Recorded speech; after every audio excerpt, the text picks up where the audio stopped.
Hollywood. It's time now for... Johnny Dollar. Hi, Johnny. This is Betty Norton. I've been trying to call you. I know I was out. I'm sorry. You keep pretty late hours. It's after midnight. Did I wake you up? No. Good. Why don't you come over? The moon's real nice tonight. The lake is luscious. I'll come over, Betty. But not to talk about the moon or the water. Oh? Got something else on your mind, maybe? Yeah. A little thing called murder.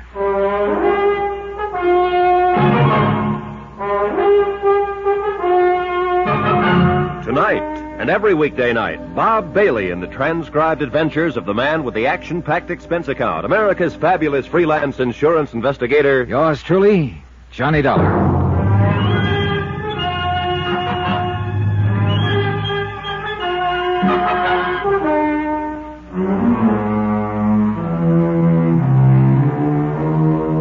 Expense account submitted by Special Investigator Johnny Dollar to Amalgamated Life Associates, Home Office, Hartford, Connecticut. Assignment, the Crystal Lake matter. Expense account continued. Item 6, $2. Tip to the Crystal Lake Hotel garage attendant for rousting him out of bed to get my car. I wanted very much to have another talk with Betty Norton, the wealthy, glamorous girl on the other side of the lake. She had told me she hadn't been with Edward Russell when he left the hotel bar the night he was murdered. But the bartender at the hotel swore that she and Russell had left together. If she'd lied about that, maybe she'd lied about a few other things. When I got to her lakeshore mansion, she had a few well-spaced dim lights burning, a dreamy-type record playing, and some drinks mixed. The whole bit. Here you are, Johnny. Bourbon, isn't it? Yeah. You've got a good memory, Betty. Sure. I always remember what's important. Or what you want to remember. Same thing. Is it? How about the things you don't want to remember? Meaning? A couple of questions I want to ask you. Oh, now don't start making with those dull questions again. Look, let's just have a drink. Last time I had to go swimming with you before you'd answer. This time it's got to be a drink, huh?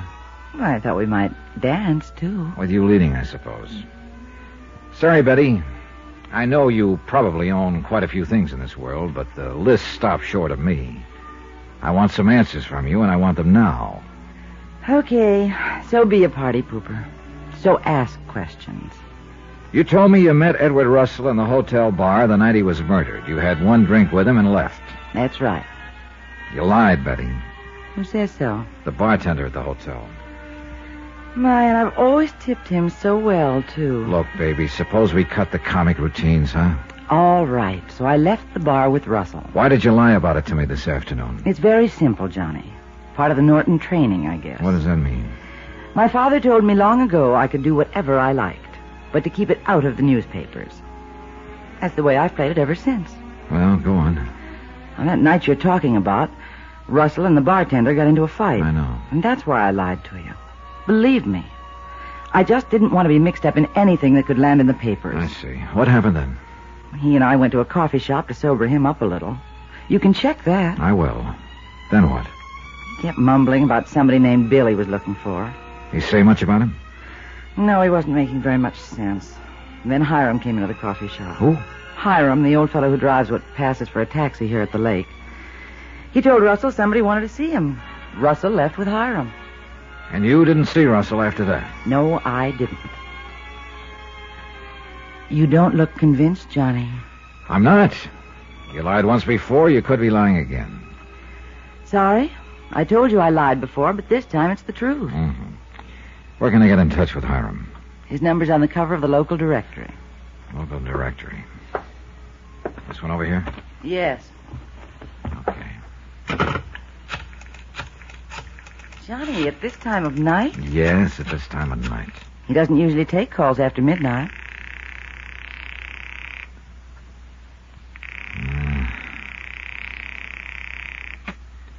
Sleep around somewhere, I guess. Well, I'll check him in the morning. What is it? Shh, quiet. Johnny, what is it? What's the matter? I thought I heard something outside here. Could it have been one of your servants? Well, I only have a housekeeper with me here, and she went to bed hours ago.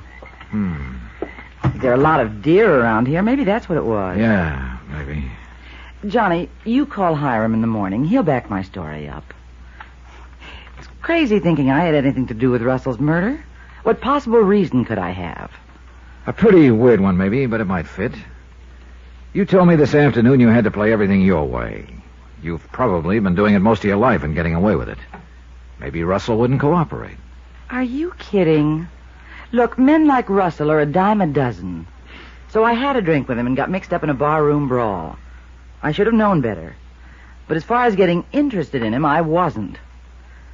Believe me, I can always find others who like to play it my way, as you put it. What's the matter? Oh, you kill me. That gold-plated front you put on. I wonder if behind it you aren't just a hollow, lonely kid.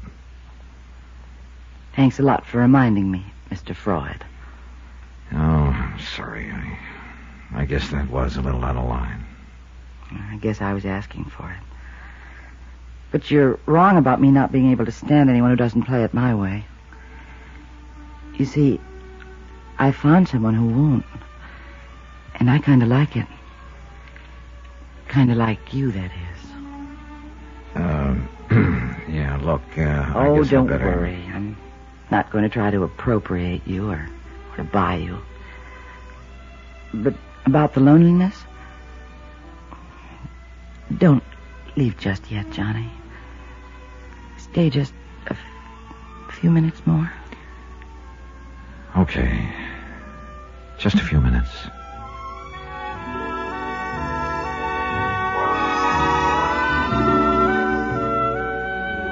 I guess I felt a little sorry for her and her loneliness. Or maybe it was... Well, anyway, I stayed a few minutes more. I think it was just a few minutes. My watch had stopped. First thing in the morning, I tried to get Hiram, the cab driver, on the phone again, but still no answer. I headed for Deputy Sheriff Ansel Garrett's office. Clarence Bixby, who owned the cabin where Russell's body was found, was with him.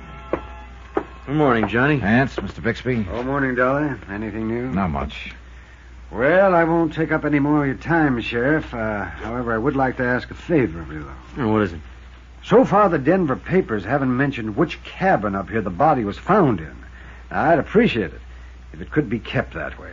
Otherwise, if it got out, I'm afraid my chances of ever selling the place would be pretty dim. Yeah, and anybody who'd want to buy it for that reason probably be the kind of person not very welcome here at the lake. Okay, Bixby. Sounds reasonable enough. I'll see what I can do. Much obliged, Sheriff. Cigar? No, thanks. Dollar? No, thanks. Well, I'll see you later, fellas. I'll be around a day or two more if you want me for anything. Okay. Well, how do things look this morning, Johnny? Just like Bixby's cigar wrapper. Hmm? I wish he'd quit tying those things in knots. Every time he does it, it reminds me that we're right in the middle of a knot we can't untie. Yeah. It's a bear, all right. Oh, brother, it's worse than that.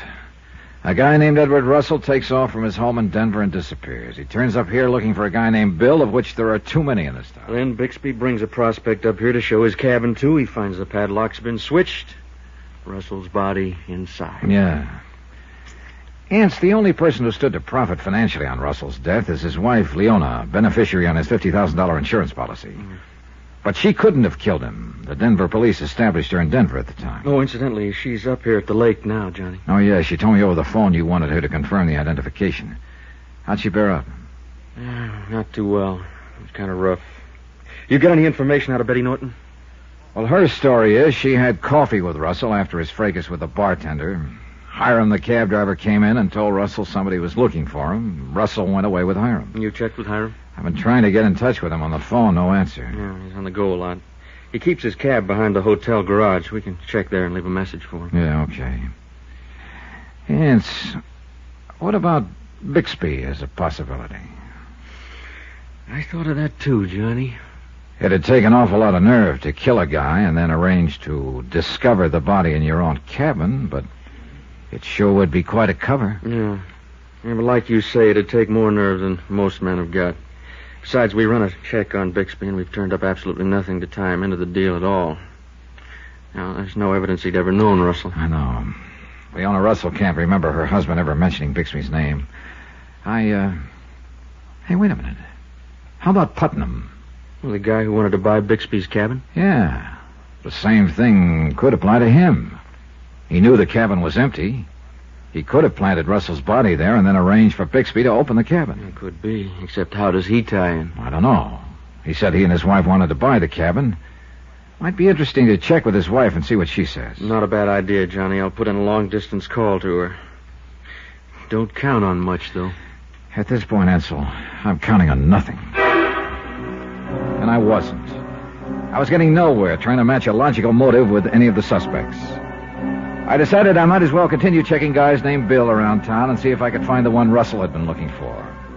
I went down to Bill's boathouse at the landing. Bill Jensen, who ran it, was a stocky, heavyset man in his late 20s. His face looked friendly enough. That is, if you weren't paying much attention to his eyes. They were about the coldest shade of blue I'd ever seen. What can I do for you, Mr. Dollar? Boat, maybe?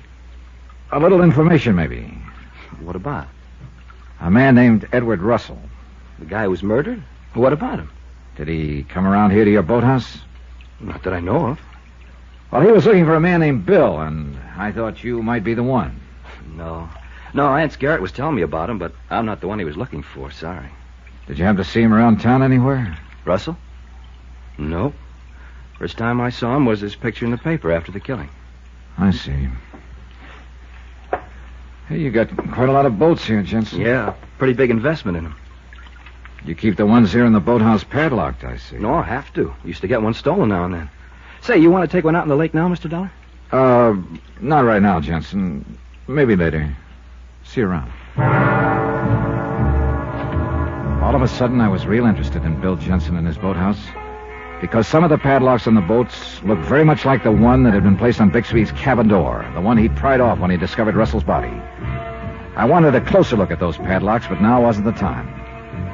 I went on back to the hotel to look for Hiram, but his taxi still wasn't there. So I left him a message to contact me as soon as possible. Then, after dark, I went back to the boathouse. There was nobody around. I slipped in the back and took a close look at the boat padlocks. Yeah, no doubt about it. They were the same kind as the one on Bixby's door. And one of them was missing. Yeah, Bill Jensen could be my boy. I hit the deck fast behind one of the boats and looked around me. It was a bad spot to be in. I was pinned against a wall.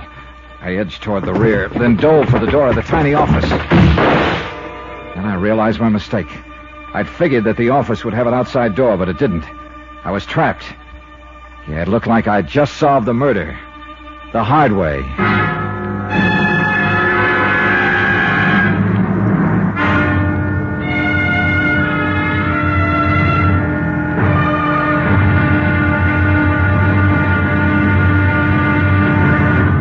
Now, here's our star to tell you about tomorrow's episode of this week's story. Tomorrow, a shot in the dark that missed, and another that hit the bullseye.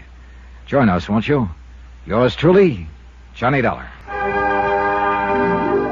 Yours truly, Johnny Dollar, starring Bob Bailey, is transcribed in Hollywood. Written by Robert Wythe, it is produced and directed by Jack Johnstone. Be sure to join us tomorrow night, same time and station, for the next exciting episode of Yours truly, Johnny Dollar. Roy Rowan speaking.